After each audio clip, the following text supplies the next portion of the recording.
Good evening, everybody, and welcome into another episode of New England Sports Weekly. As always, I am your host, Sean Metcalf. I am glad that you've decided to join me this evening.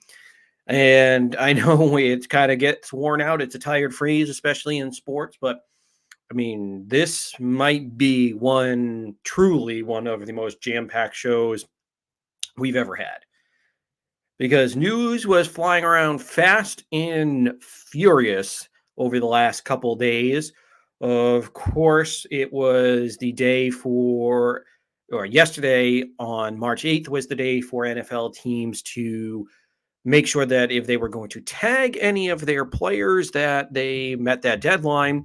Of course, J.C. Jackson was not tagged, so he officially hits the market. Chris Godwin of the Bucks, who was a hopeful target if you're a Patriots fan, was tagged by the Bucks, and it looks as though they're trying to work out a long-term deal. And of course, the one that nobody was shocked about was, well, after the news that Rodgers is probably going to go back, is Devontae Adams was tagged by the Packers. But of course, the show stealer was none other than the two top quarterbacks that were rumored to be moved. And the first part of the day was Green Bay Packers quarterback and still quarterback, Aaron Rodgers, who there was speculation that maybe he might get traded to Denver, maybe Pittsburgh. I know there were maybe some pie in the sky rumors by Niners fans that maybe San Francisco, but obviously Denver was the big destination. But the Packers and Rodgers, basically they've agreed on a deal. Now, the early reports were that it was a 4-year, $200 million deal, meaning $50 million a year for Rodgers. But then Aaron Rodgers did not call into Pat McAfee's show, but it was kind of an odd but funny kind of response that Pat McAfee has. For those of you who don't remember, Pat McAfee was the former punter for the Indianapolis Colts, who is a pretty funny guy. As much as I hate the Colts, he is actually a pretty funny funny dude.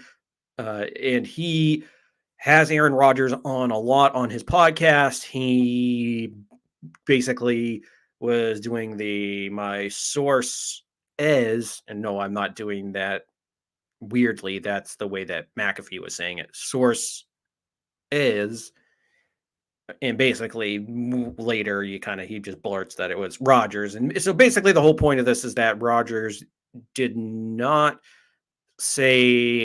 agree on is what the terms would be, or he did not tell McAfee that, or he said that those figures were wrong. And it sounds like it's going to be a little bit more cap friendly than that, but still the main point of the discussion for Rodgers is that he's going to head back to Green Bay and is not heading to Denver. But Denver was not to be denied a superstar quarterback. They called up the Seattle Seahawks and they traded for Russell Wilson. So Russell Wilson is heading to Denver. So after speculate, this is a place that I thought, if Rodgers didn't go, that I thought Wilson was going to end up, all things considered. Yeah, I really never bought into the Chicago rumors, because I know it was Denver, Chicago, and there were a couple other places out there that Wilson might end up. But honestly, though, this was the place that I thought he was probably going to end up, because I was of the opinion that Rodgers was going to stay in Green Bay. And yeah, and trust me, if you're listening, if this is the first time you listen to the show, no, I am not calling my shots afterwards. Of course, this is something that if you rewind, I don't know, back December or January, whenever it was, hell, even if you want to go back to our shows back in March and April of last year, when we talked about trade targets, quarterback drafts, as far as what the Patriots could do, we talked about Rodgers and Wilson as possible opportunities. But of course, I've said all along that I thought Rodgers was going to end back up in in Green Bay, I never thought this was one. I thought this was Rodgers just kind of posturing. I've always kind of thought this was Rodgers just kind of trying to play Green Bay's hand all along to try to get something a little bit better out of this. Now we'll dive into the details of that trade here in just a little bit, as far as that blockbuster, truly blockbuster move that the Seahawks and Denver Broncos are going to ink that deal here as soon as the league's new year gets underway. Now, the other news that broke today, as far as NFL trading, as far as quarterbacks have gone, is Carson Wentz is going to the Washington Commanders. So that one, out of the three, that's the least impactful one, or not moves, but out of all the three quarterback big headlines, this is to me, the least impactful. Just Carson Wentz has fallen off a cliff after 2017. 2017 looked like, okay, this is going to be a superstar young quarterback for a long time to come. And now it just seems like he's really fallen off. And it'll be interesting to see how things go for Carson Wentz out in the nation's capital, but it'll be interesting here.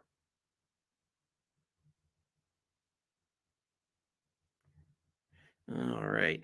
Now, sorry, I just saw an interesting quote here about the Carson Wentz move from Darius Leonard. He goes, "Here we go again. About to be 5 years with the Colts and 5 different QBs. Thank you, Carson, for everything you did this year, my guy. Wish you nothing but the best." And read between the lines, he is not happy with how things are going.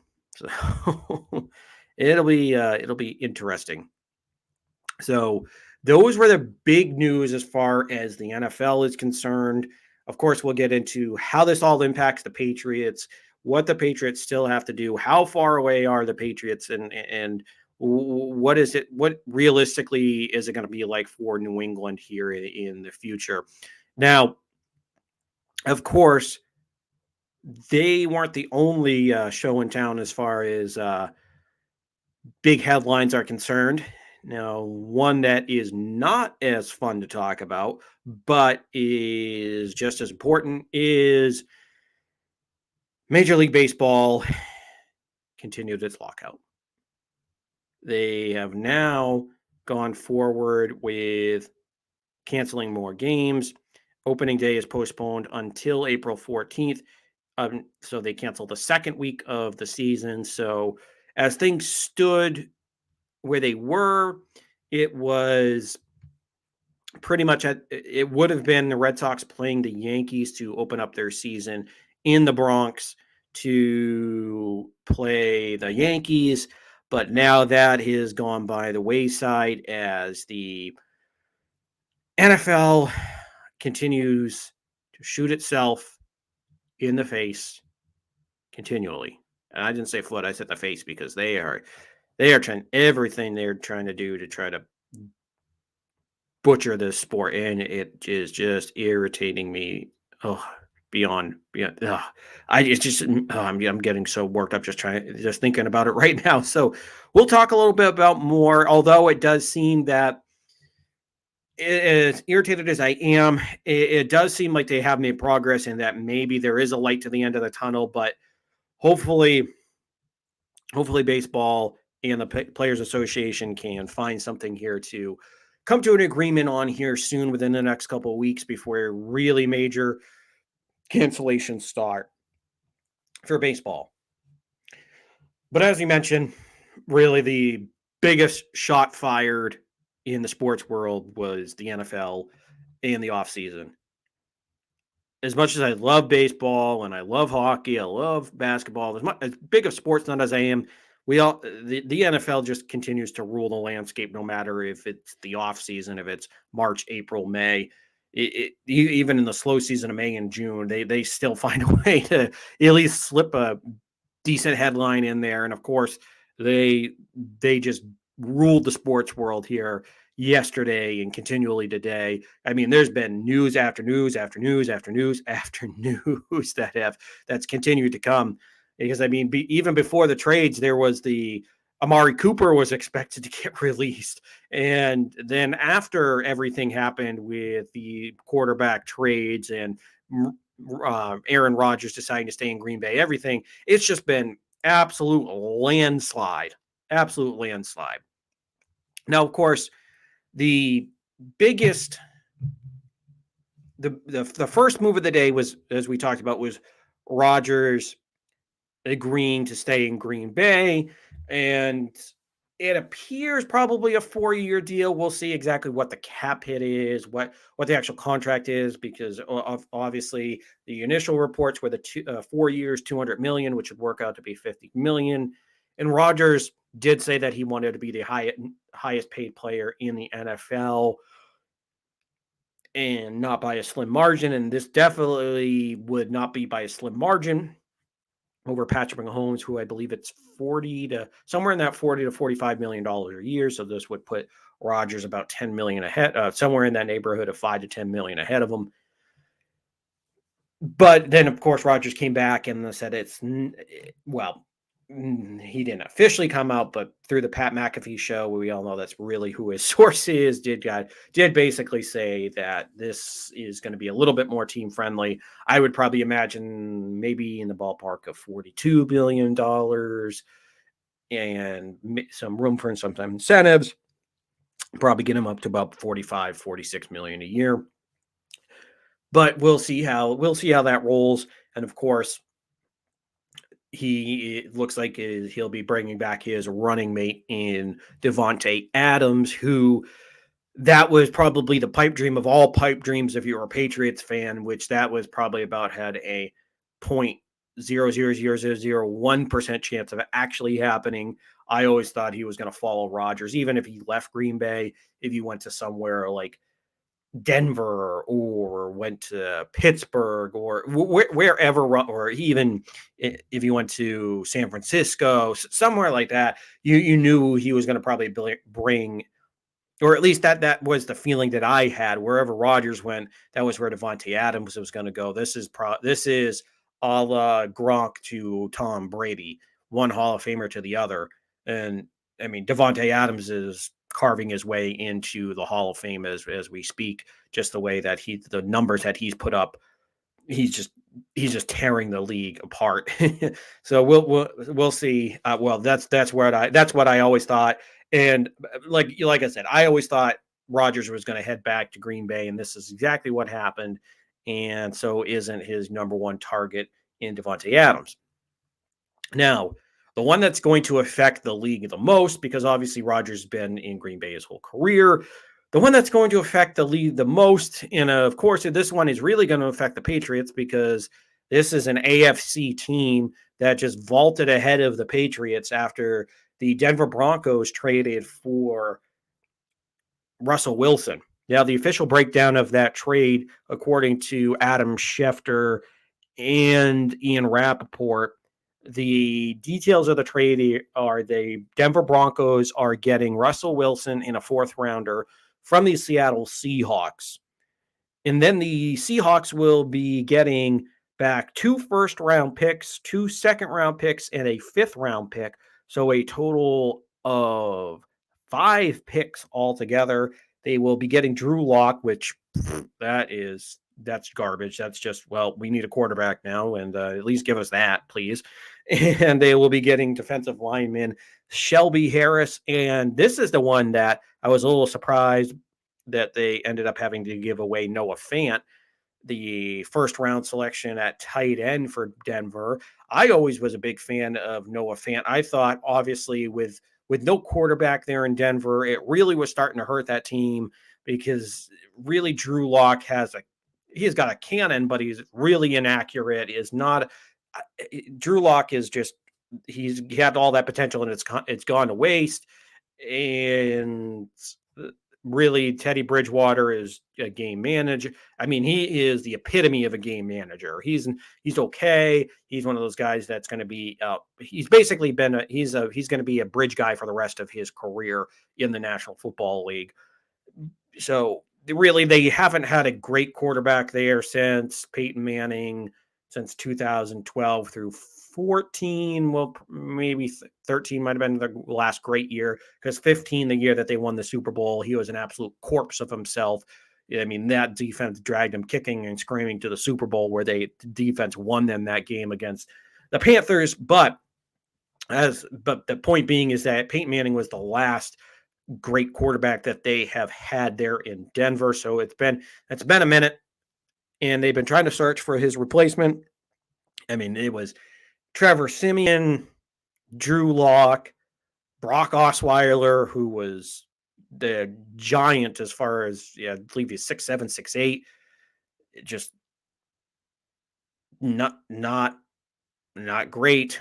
He was a later round pick, and they thought maybe he could take over. And then, of course, Paxton Lynch, another tall, strong arm quarterback. But again, he was an absolute bust that they took in the first round. So that didn't work out for John Elway. So John Elway does what John Elway does as far as when he can't. So he can't actually draft a quarterback. That's his whole thing. He has for a man that is in the pantheon of greatest quarterbacks of all time, is in my top 10 of quarterbacks of all time, is an absolute blind spot drafting and evaluating the position that he masterfully played for close to 20 years in this league. And like I said, is in the top 10 of quarterbacks of all time. So this is a man that should know what to look for in a quarterback. And I'm not just saying in what capacity as far as just pocket passers, but he should be able to at least see what makes a good quarterback no matter what style. And he's just been god awful at it. So the one thing he has been able to do, well, at least the one thing that he is able to do is throw money at that situation. He did it with Peyton Manning when he shook loose from Indy, and then he's doing the same thing now that Russell Wilson was available after he was a little bit disgruntled up there in Seattle. So it'll be interesting to see how that works out. Now, of course, he's got a massive expectations now that he's in Denver, because that team offensively has really good weapons. They have Cortland Sutton, who everybody forgets about, is a good number one wide receiver. You have Jerry Jeudy, who was drafted in the first round in 2020 and hasn't had a stable quarterback his first 2 years in the league. I should say hasn't had a above average quarterback. He's had I guess you could put Teddy Bridgewater in stable, but he hasn't had anybody that could really blow the doors open as a quarterback and really get that ball down the field. And honestly, he's, to me though, for Russell Wilson, I mean, you will leave a good situation as far as wide receivers in DK Metcalf and Tyler Lockett to another good situation where you have two receivers that I think DK and Tyler Lockett might be faster than what you have there in Denver, but I think Cortland Sutton is more complete. Well, Cortland Sutton to me is he's not in that DK Metcalf mold, but he's a little bit, but he's physical like DK. To me, he's a better route runner, but I think DK is the better all around. It is the better receiver, has the better ceiling, just because I think he's got better speed. He reminds me of a Terrell Owens light out there on the field. So I think you're getting a little bit of a downgrade from your number one, but still though, I mean, Jerry Jeudy shows a lot of promise out there, and I think he's a guy that could could take over the number one spot from Cortland Sutton. So you could have a really good wide receiver core there. I mean, you do have Tim Patrick, who is a perfect number three. Now, losing Noah Fant, to me, that's going to be the one thing where people are going to overlook that. But I think Noah Fant was he was a really good receiving tight end. He and TJ Hawkinson out of Iowa were first round tight ends, which from the same school, which that rarely happens. in the same draft, and he got picked. And I thought he looked good at points. And again, it was just a victim of not having that good quarterback. And of course, now he has to go to the Seattle Seahawks, and it's not going to be the same there. So he doesn't get to reap the benefits of playing with Russell. So, but then you have Javonte Williams. So it goes on, and that defense is loaded. Well, not loaded, but they were a pretty solid group. They're defensively for the Denver Broncos. Now, of course, the other thing there is that NFC West is loaded, absolutely loaded. You have the Kansas City Chiefs, who are the defending division champions. Obviously, we know they went to 2 out of the last 3 Super Bowls and represented the AFC, and they won it in 2019. So you have a Super Bowl winner in Mahomes, who is the best quarterback in the league right now. And then you have one of the best young quarterbacks, and is probably already a top 10 quarterback, in Justin Herbert. Now you add Russell Wilson, and then you can't sleep on Derek Carr. Is he a Hall of Famer? Is he an All-Pro? No, but he is a really good quarterback. So you could do a lot worse than having Derek Carr as your quarterback. So that division is loaded. And if you're Josh McDaniels, by the way, after leaving New England, you have to be kind of kicking yourself in the teeth, because it is now a loaded division. Now, of course, I don't think he's one of the guys to back down from the challenge, but still, it is going to be interesting to see what happens out there in that division, because you could have potentially 3 playoff teams. As you know, Kansas City, they started to look like themselves the second half of the year. Of course, the Denver Broncos now with Russell Wilson, who has won a Super Bowl, went to back-to-back Super Bowls. We all know how the second one ended with Malcolm Butler shuffling him off the front stage. And obviously Russell Wilson has turned himself into a top 5 quarterback. And everybody last year probably was down on him because of the finger injury. But I just think there was a little bit of, well, he was injured. Plus, when he came back, what do I really have to play for here? Because things weren't looking the same. And it just, things fell apart. Things really fell apart in Seattle. Yes, they made the playoffs a few times after losing to the Patriots in Super Bowl 49, but still it wasn't the same there in Seattle, probably after 2015, 2016. After it just felt like after that, things kind of went downhill a little bit, and they never really recaptured that same magic that they had, because that it really was built on that defense and the run game. But of course, Russell Wilson developed into a top 5 quarterback, in my opinion. Seattle mismanaged him out there. So I think this is going to be a big boon out there in Denver. Now, the one thing I am not going to do is say that you're going to win the Super Bowl the first year, like when you had Brady going to Tampa, or when you have Matt Stafford going to LA, not because they don't have the talent. To me, it's just that division. They're going to beat up on each other so much out there. And you have so many good quarterbacks in the AFC that it's going to be a tough road to hoe out there. Don't get me wrong. I think Wilson has the capability to do it. I just think there's just so many quarterbacks to go through that it's going to be tough. And of course, this is a first year head coach in Nathaniel Hackett, excuse me, the former Green Bay offensive coordinator, now taking over in Denver. So it'll be interesting to see how it goes. And of course, I'm going to pick them to get, probably they're going to get that top wild card spot if everything goes the way it is. I still think, obviously, Kansas City with the best quarterback in the league, and you have Tyreek Hill and Travis Kelce still, and depending on what they do in the draft, I think they'll probably still win that division. But obviously, it's not going to be as easy. Well, you had Herbert the last couple of years kind of starting to come into play, but obviously now it's going to be really tight. You can't afford any slip ups, or else Denver, or even hell, the Chargers. I'm not as high on the Chargers, not because of Wilson, I'm sorry, not because of Herbert, because I think Herbert really is great. I think he's an amazing young quarterback. I would take him in a heartbeat over Mac Jones, but still, I think the team around him, I still have some question marks on that defense. They really need to reload that defense. They did bring back Mike Williams, so really that division is stacked.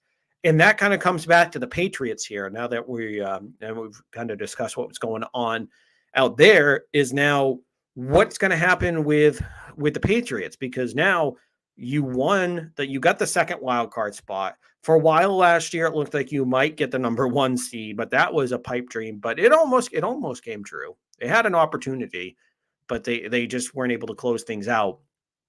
And then they didn't get the top wild card, but they were able to get that number 6 seed in the playoffs.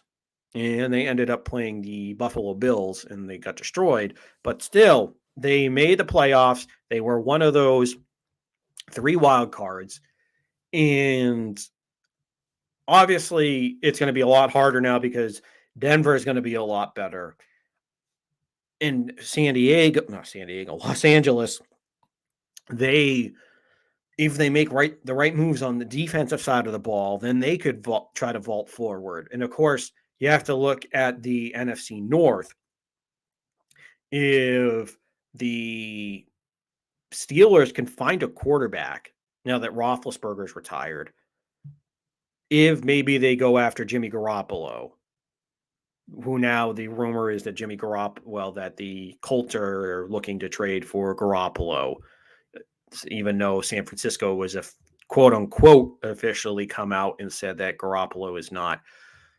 They're not looking to trade Jimmy Garoppolo, so it'll be interesting to see how that all shakes out there. But I mean, it's depending on how the quarterback situation kind of goes with some of these other playoff hopeful teams. And then if, like I said, if Pittsburgh can find a quarterback, then you'll have to contend with them.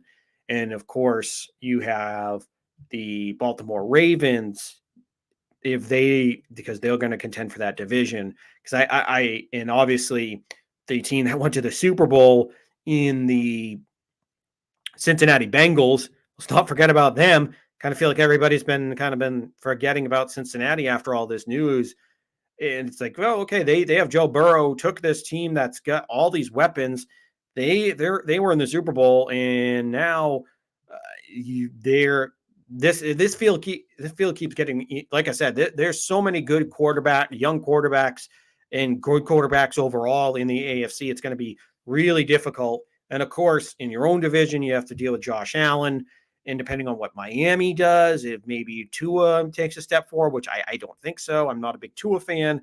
If maybe they trade for Deshaun Watson, depending on how that legal situation goes. So, I mean, there's as even now without Watson in the division, it's still, you have to, like I said, you have to deal with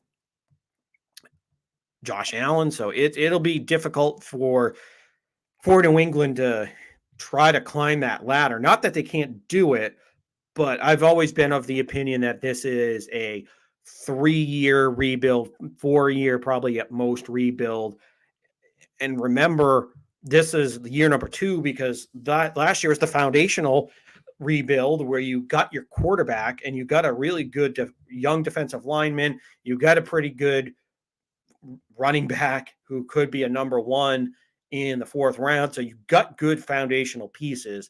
Now it's trying to add those skill pieces, the wide receivers, the corners, the linebackers. So it's like you're still, obviously there's still a lot you have to add to this team. And I think that's where people are getting a little impatient here when it comes to the Patriots, because obviously you go out there and listen, and trust me, I want to win as badly as all of you do. And I want this team to be in Super Bowl contention now. And I trust me, if you could present a deal that would have gotten me Russell Wilson, that would have been maybe because I was willing to make that type of trade, but I think what everybody's forgetting is, okay, you go trade all these picks and you trade these assets, you still have to bring in these weapons, because You don't have the weapons that Denver does.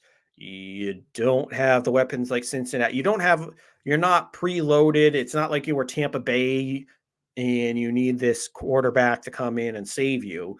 No, you have okay weapons. You have a guy in Kendrick Bourne who who I didn't think was going to be as good as he was. I watched him in San Francisco before he came here, and I thought, okay, he's a solid guy. He's a 3 at best, most likely a 4.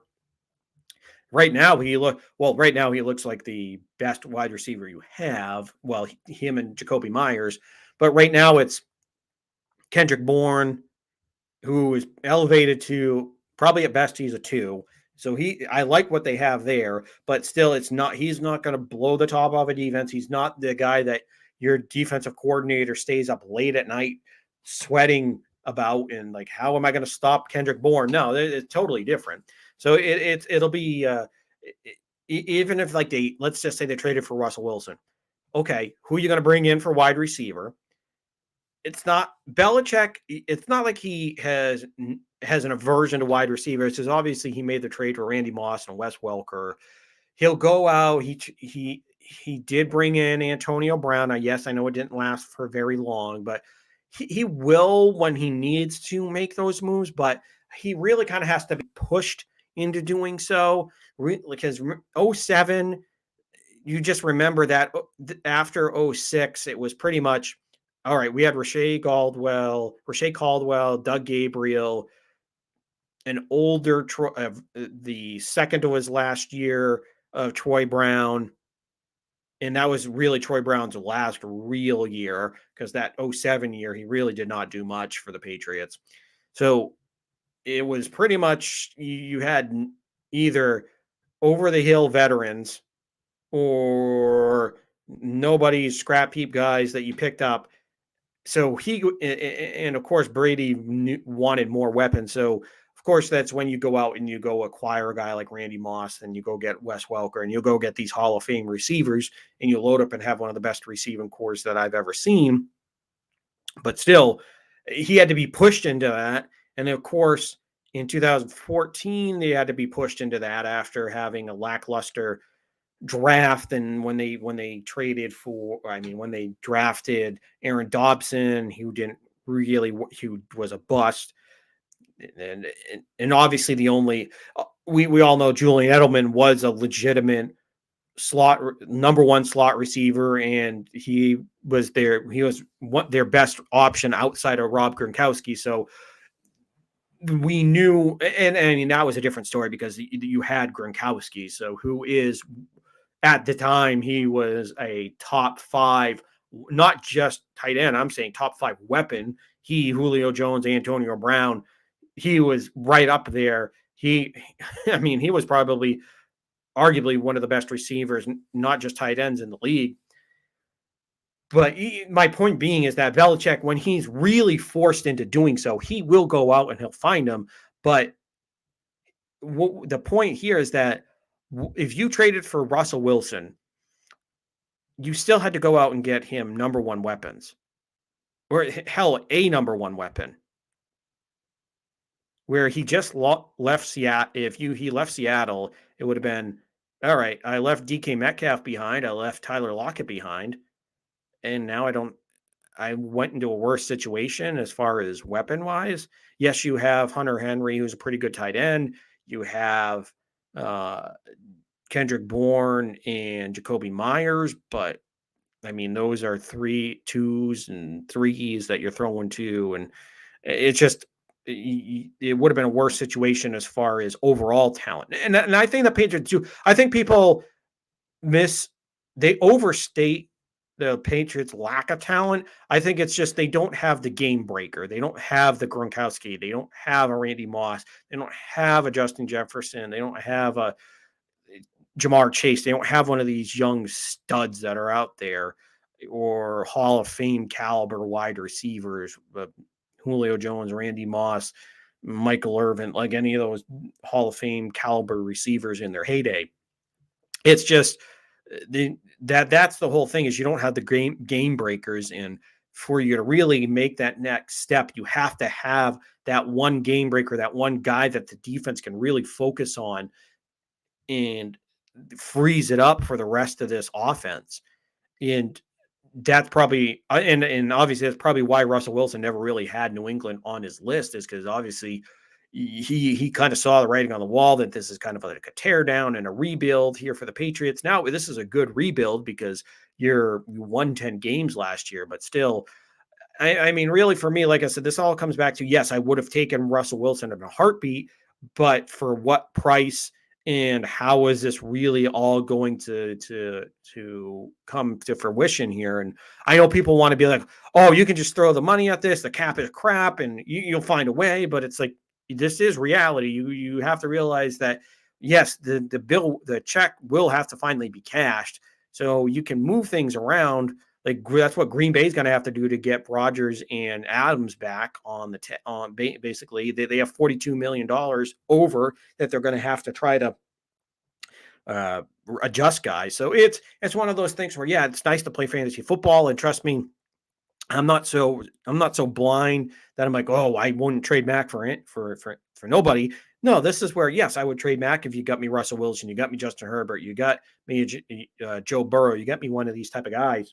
Of course, I would do it, but I'm not also. I also am looking at the future here, and you have 10 to 15 years if Mac Jones can prove that he can take that next step. And do you want to throw all that away? No, I don't. But of course, if you're getting me one of those guys, then that's where in a heartbeat, I would take it. It's just, how are you going to build around the rest of this team if you don't have assets to go draft guys? If you're crunched up against the cap and you really don't have, and you're not able to maneuver this in a way where you can bring guys in. So it's just one of those situations where, yes, you can move things around, but I mean, if you bring Russell here, then guys will be willing to come here. Don't get me wrong, but I mean, right now, outside of the draft, there's no other guys that you could go get unless you got a package deal for Russell and DK Metcalf, or Russell and Tyler Lockett. Then I think that's where then I would have felt better about it. But don't get me wrong, I'm not trying to like talk myself out of a Russell Wilson deal. If they could have done it, I would have said yes. It's just I don't know how they would have been able to build around it. But getting back to reality here, seeing as he's in Denver, I think the whole process with this is that New England's just I already thought they were into that in a 3 to 4 year rebuild anyways, and my expectations obviously after Brady left was, you knew they were going to have to find that quarterback, which they did. They found a good young quarterback where we can all debate what his ceiling is, if he's hit it, if it's lower, or if you think it's higher. We can all debate that, but I think you have a young, smart quarterback that I have confidence in, that I think can develop into a pretty good quarterback that can be a reason why you win. I don't think he's just going to be some passenger on this team.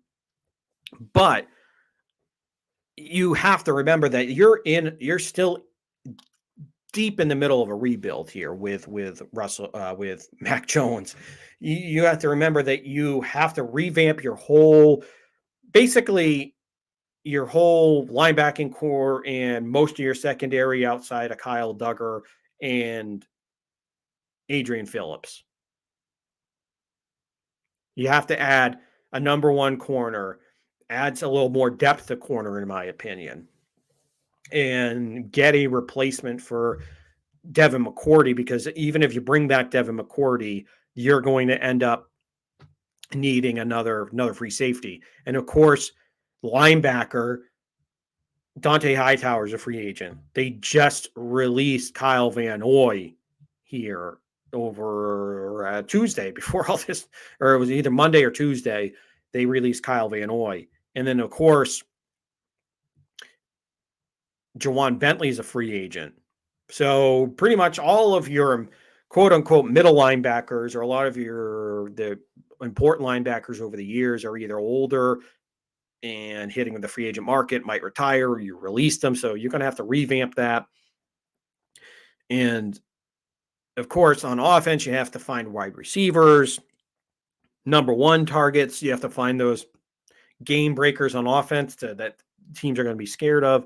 So you have your work cut out for you. But again, this is where I've been realistic at my look at this. Yes, you all know that I love my Patriots. You know that how much I love them, but it's still to that point where it's like I'm realistic to the point where I know this is not a team that is going to be a serious Super Bowl contender. Nor do I want them to go tank like some people have suggested that you should go out there and just just take one off the chin for a year. Yes, would it be nice to go get a number one, somewhere in that top 5 pick and get like a guaranteed stud somebody you think would be guaranteed like a Jamar Chase type of wide receiver with your pick to compare with Mac Jones? Of course of course I would like that, but you have to know that Belichick could never do that.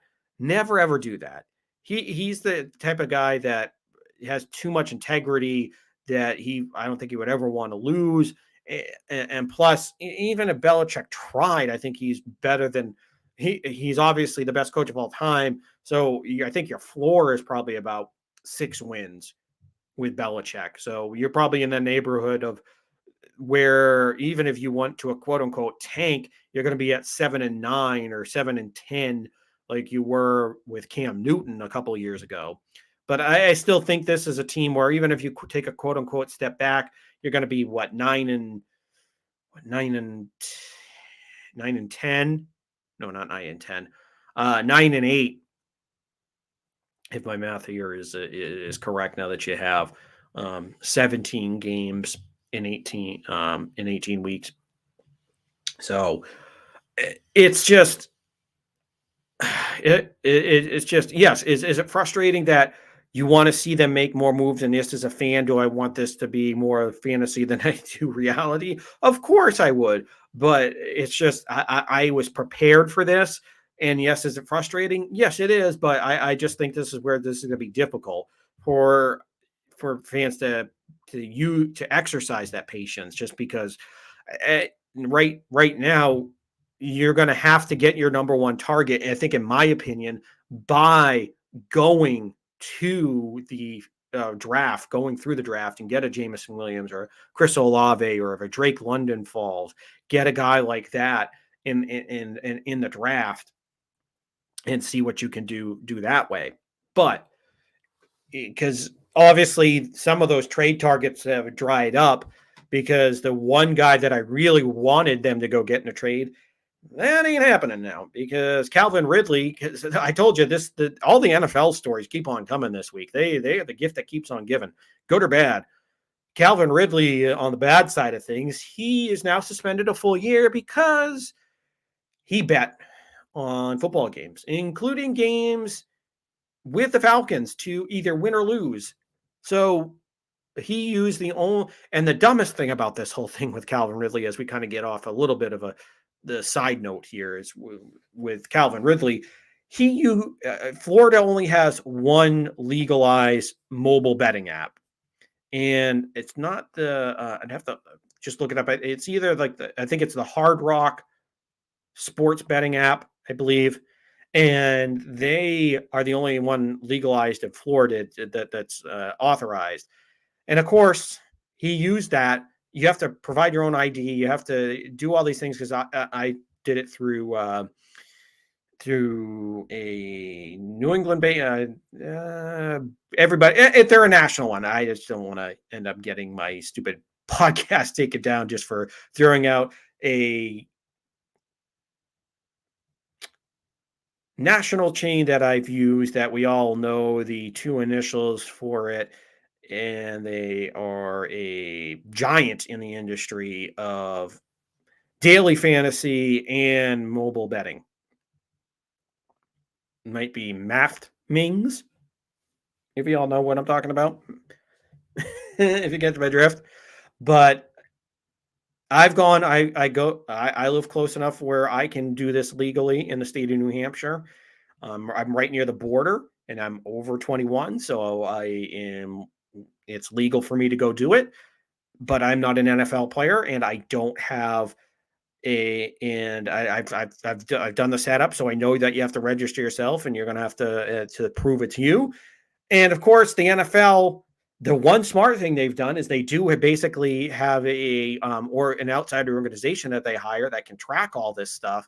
And of course, that's how they caught Calvin Ridley, because he had to register under his own name. So instead of going the old school route of when you had those illegal bookies of maybe having, hey, Tom, John, Bobby, whoever your friends are, can you place a $1,500 bet here on blah blah blah blah team? So maybe it's not getting traced back to you. No, he goes out and does it himself, and now he's suspended for a full season. Now,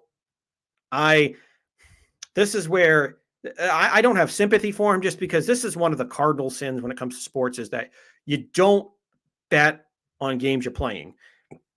Now, I don't give a rat's ass if you want to go out and blow a bunch of money on bets in the NBA, Major League Baseball, or the NHL, college basketball, college football, whatever you want to do. I don't care.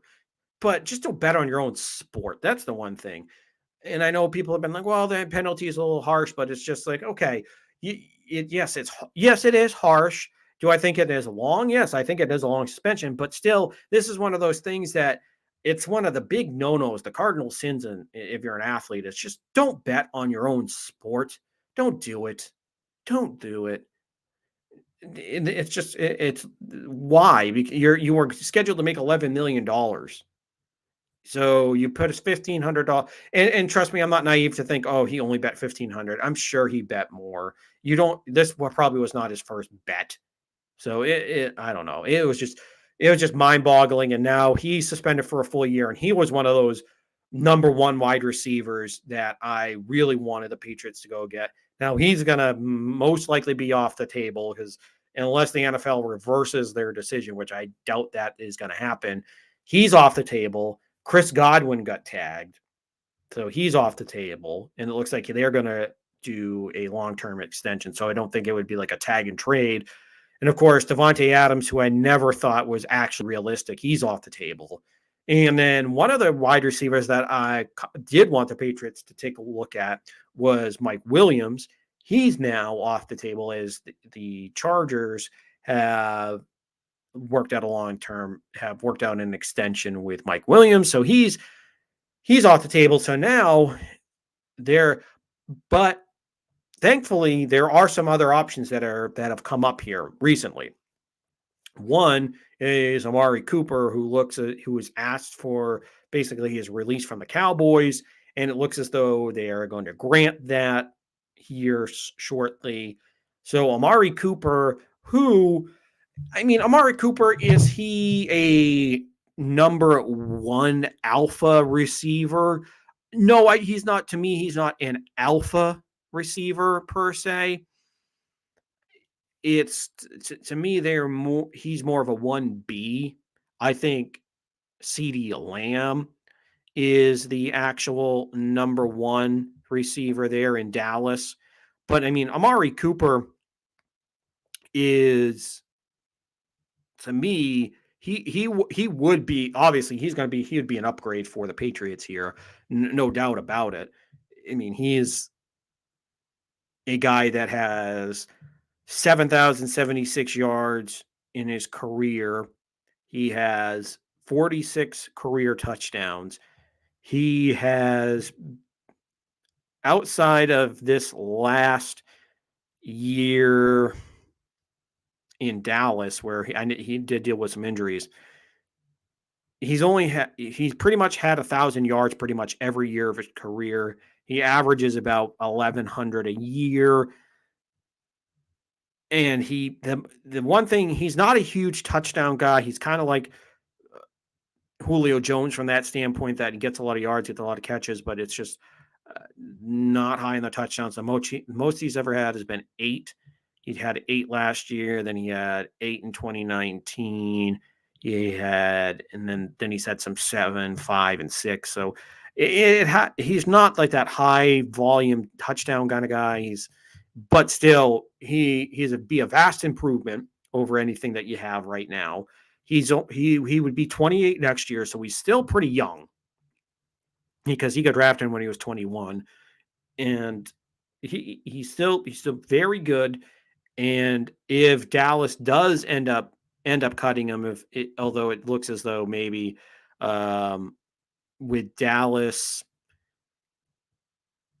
kind of maybe having enough cap space here now, will they do it, or maybe they might just hang on to him for a little bit longer and then wait to see if they might be able to trade him, maybe, possibly. We'll see how that goes.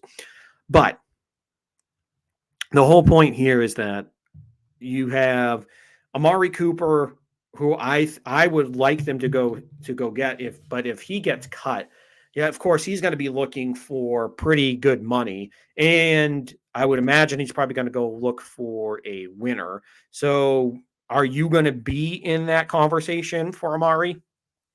I don't. I mean, I honestly, I don't think you would. Well, I think you should be in that conversation. I don't think Amari's going to include you in that.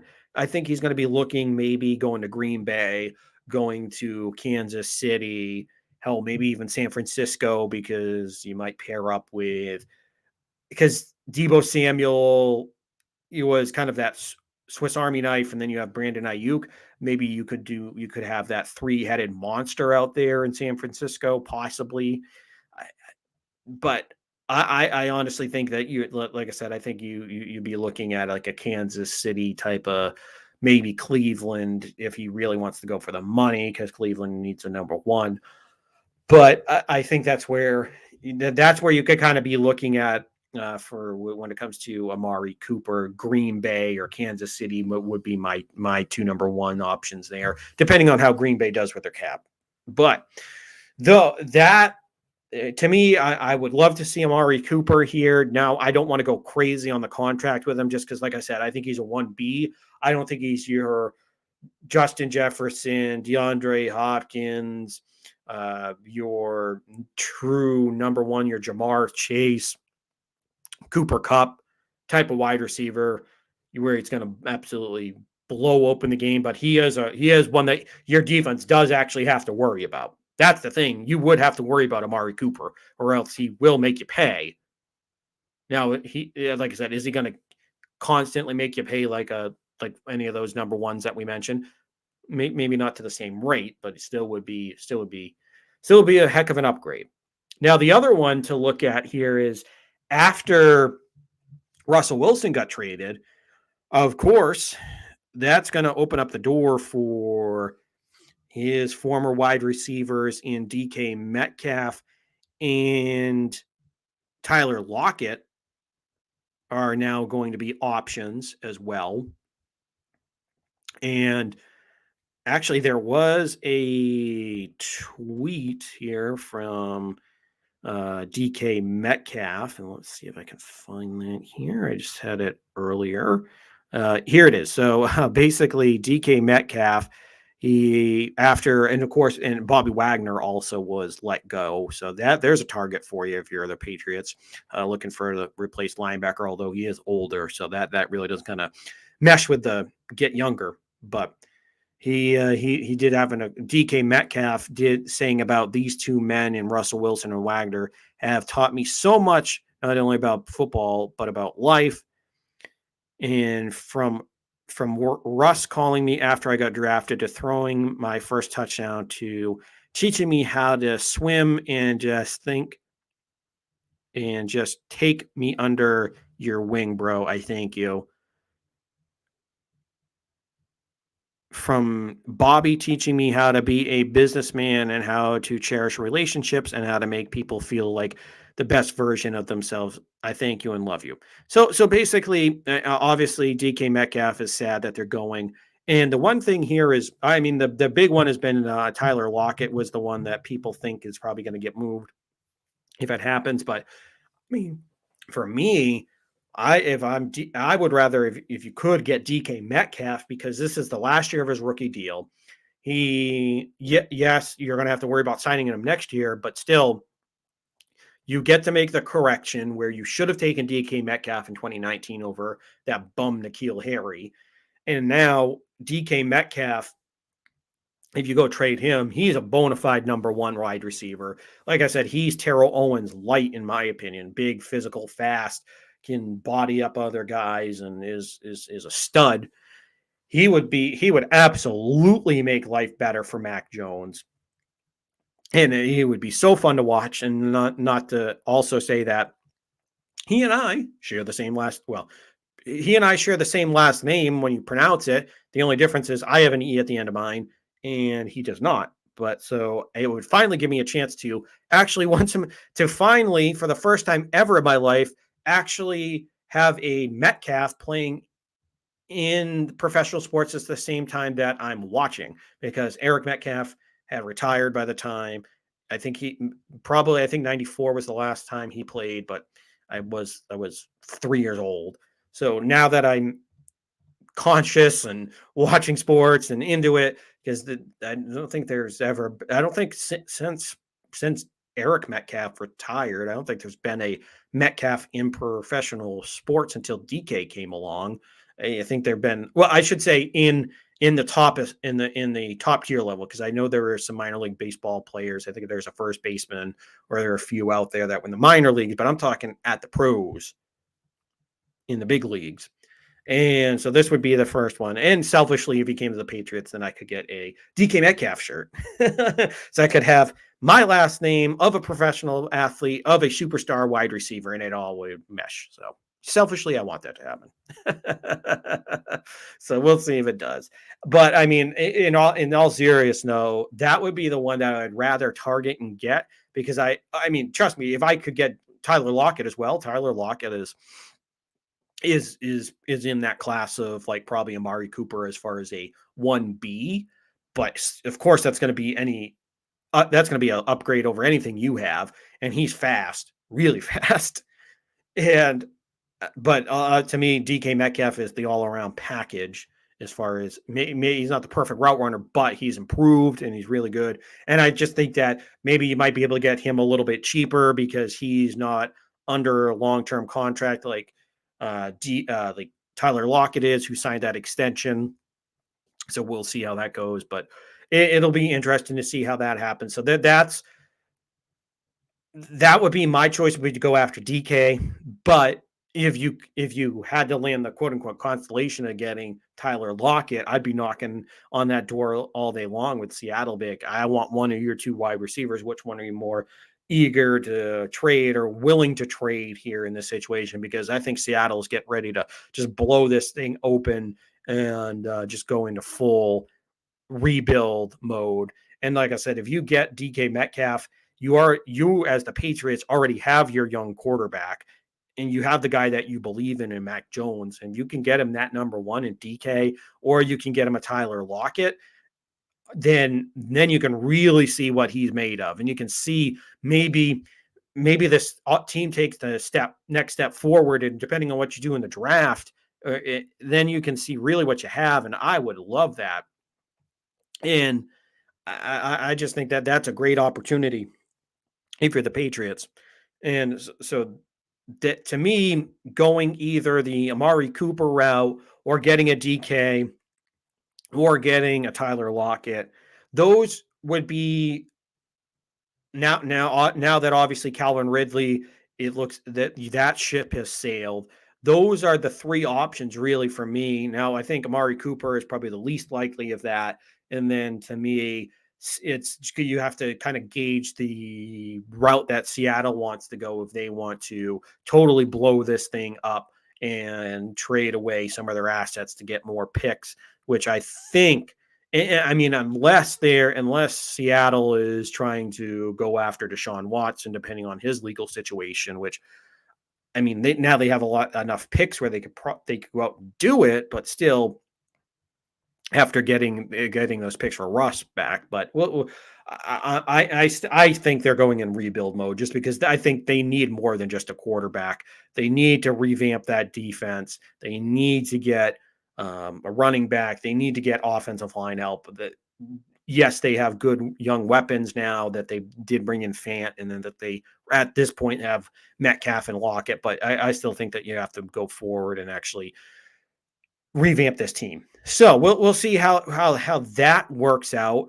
I mean, I think the reality here, though, is if you're being kind of more on the ground, I think you're going to have to look for your number one in the draft, which I've always kind of been into that, been going down that road anyways, because you're in that rebuild mode that I'd rather, and obviously, unless you get a DK Metcalf and resign him or a Tyler Lockett where they're young enough where you can have them on your team for a while.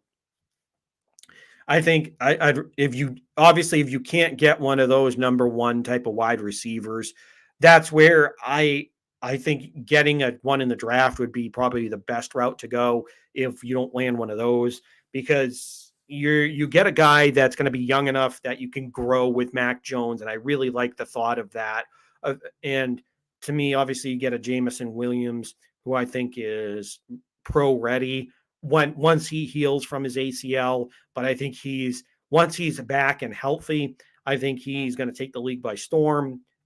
So I'd love to have Jameson Williams or Drake London out there, or Chris Olave. To me, those are the stud ones that I really want to see are Wilson, Drake, Olave. Those would be the ones I would love to see.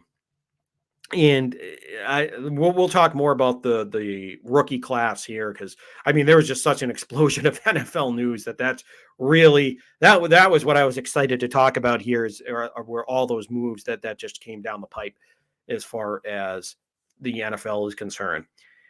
Now we'll switch gears here a little bit after we talk pretty much that full 60 minutes of NFL football after all those trades, which I mean we had to.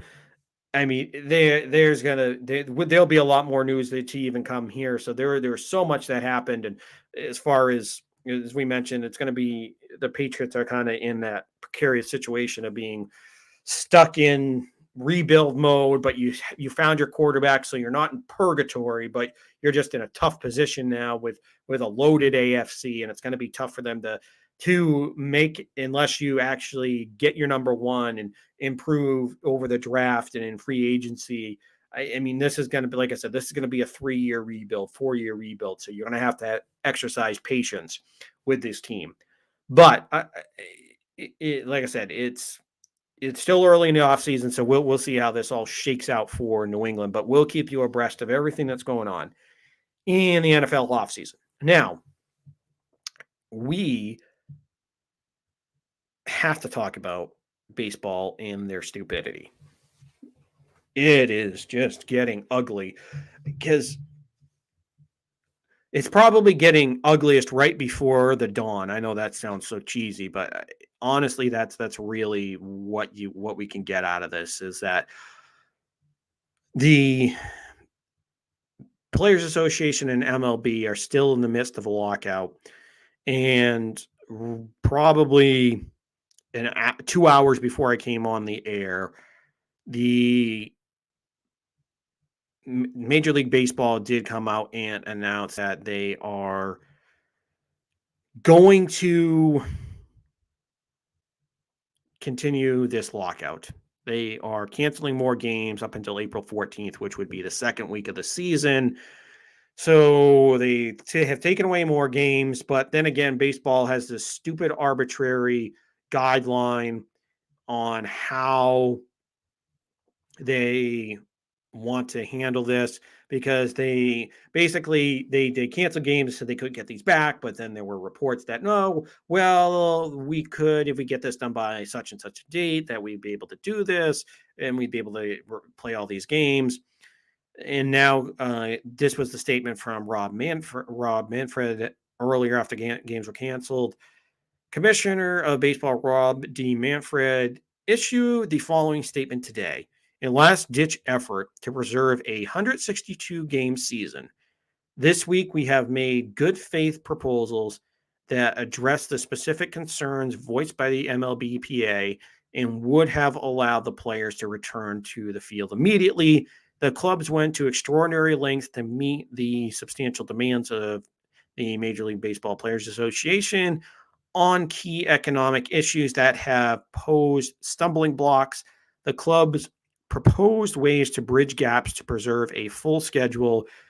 Regrettably, after our second late night bargaining session in a week, we remain without a deadline. Because of the logistical realities of the calendar, another two series are being removed from the schedule, meaning that opening day is postponed until April 14th.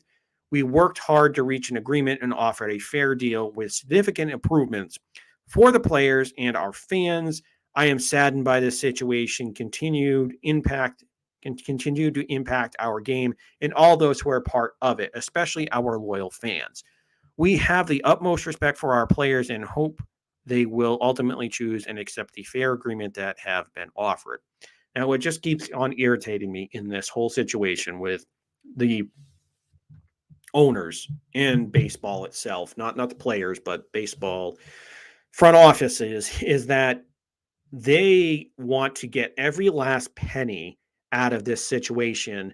And from things that we've heard, it just seems that there are those 8 quote unquote small market teams that are basically trying to hold the larger teams hostage, as far as they want to just kind of rake the players over the coals here and get every last penny and not spend as much money on their rosters.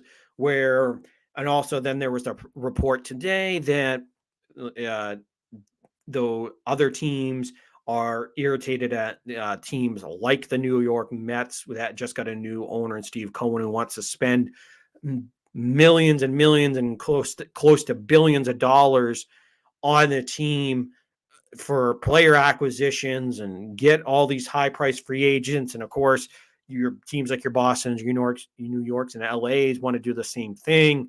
But of course, they're being greedy. They don't want to hold anything. They don't want to be the ones to break and actually accept the deal. They want to be able to say for the third time in a row for negotiations, for the third CBA in a row, they won this.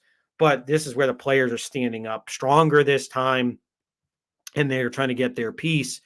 And now it's this is where I guess you could say there's a little bit of, maybe a tiny little bit of light. It does seem as though they were able to at least maybe agree on maybe that collective bargaining tax and some of those situations as well.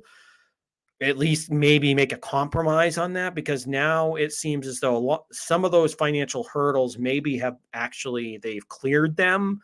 Possibly, at least that's what it sounds like they might have been able to do. And the things that were coming out earlier today were, the big thing was the owner, or the not the owner, but the international draft that's being held, because or trying to instate a international draft. Because if you don't know how it's familiar when it comes to international players, like let's take Rafael Devers, or back in the day Pedro Martinez, or any of the Dominican, the Venezuelan, the Japanese, the Korean. Well, I mean, Japanese baseball is a little bit different because they have professional leagues over there where they get paid, so they have to do a posting system, and it's a little bit different. Or and that's kind of evolved a little bit in and of itself since Dice Gate. It's been a little bit different. But when you think about the international draft, it's the Dominicans, the Puerto Ricans, Venezuelans, Colombians, just any of those, any of the international markets that are out there when it comes to drafting. There's just how it works, or how it used to work, is basically that there would be a certain pool as far as amount of money that you could spend on these international free agents. Like that's how the Red Sox got Devers, and how they got Xander Bogaerts. They would, when they were 15, 16 years old, you would go down to the camps down in the Dominican, or if you're for Bogaerts in Aruba, you'd go to their home countries, and you'd go to these camps, and then the teams were allowed to you have so much money that you can allot to them, and you can try to sign them. So it's basically like a free agency for these players, where it's a free agency in the sense that they can choose whoever they want, but these teams can't go give these stupid, absurdly, like they can't offer them like a $300 million deal. They can't do that, but they can offer them on whatever they have in their pool. And of course, with the collective bargaining tax, they had a amount of money that they were, if they went over that, then they got penalized, without getting you kind of all lost in the weeds and the details of this. But still, the whole point is that there was no draft, there was no limiting to it. It was other than the pool that they had to go from. So basically, there was a free agency with a pool that you had to spend, and that's how a lot of these international free agents would be signed. Is that you use this pool, so you use your money that's in your pool, and you bid on these players, and hopefully when you offer them a contract that they take yours over the Dodgers, the Yankees, the Cubs, blah blah blah blah blah, whoever it is, the Pirates, whoever it is. But of course, now the big holdup is that Major League Baseball wants to institute a draft for international players, which from the surface, a lot of people think, oh yeah, that's not a bad idea, because then you get teams like the Orioles, the Arizona Diamondbacks, the Pirates, just those lower level teams that don't have as much of that money to kind of throw around, that you can go and sign, like the Royals. You can go out and you can sign those international. Well, if you do a draft, then you're going to be put. Then you'd have a better shot at landing some of those top tier prospects. Which that's where a lot of the guys like the David Ortiz, the Pedro Martinez, the Dominican superstars, especially today, David Ortiz came out and spoke out against it. Basically, it's not a good thing for these players. You're taking away their opportunity to get out of their situations, to basically improve their lives. So it's something that Major League Baseball is hoping to try to avoid. So, or I mean, I should say the Players Association is trying to avoid that. And that was their, to me, this kind of seems to be one of the last few hurdles, because, like I said, it seems like financially they've been able to kind of hammer some things out. But now it seems like it's this international draft seems to be one of the holdups there. And honestly, I would selfishly, as a Red Sox fan, in the clause, the hooks, the roots, whatever you want to, however you want to describe it, that the Red Sox have in the Dominican or Puerto Rico, or in the Latin American countries, because of having your Pedro Martinez, your Manny Ramirez, your David Ortiz, having these superstar players that have come to Boston. You were able to attract those fan bases down there that have been loyal to the Big Poppies, to David Ortiz, to Manny Ramirez, to Pedro Martinez, and then now you have Rafael Devers from the Dominican, and of course with Xander Bogaerts from Aruba, that you have this Latin influence here up in Boston, as far as with players that you would hope that maybe that's kind of a draw. So, I mean, selfishly, as a Red Sox fan, you probably don't want this draft to happen, because, of course, like I said, you only have so much in the pool. So it's not like you could, if let's just say you had a year where it was, because I believe there was Juan Soto, Fernando Tatis. I don't know if Vlad Guerrero was in that class, but I think there was a year where it was Tatis, Juan Soto, or let's even, and then like basically, if you had one of these super loaded classes, it's not like you could go out.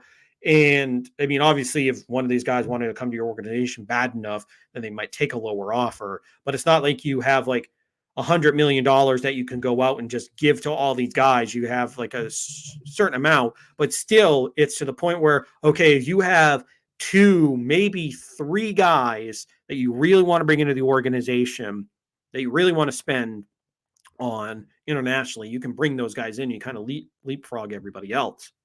That's why I prefer having the amateur draft for American and Canadian players, because a lot of the Canadian players come play college baseball here, and it's different. So Canadian players aren't really, I don't think they're included in that international pool, because like I said, a lot of them play college ball here in the States. So anyways, so when you have the amateur draft with college players, high school players, I'm fine with having the draft system like that for American kids.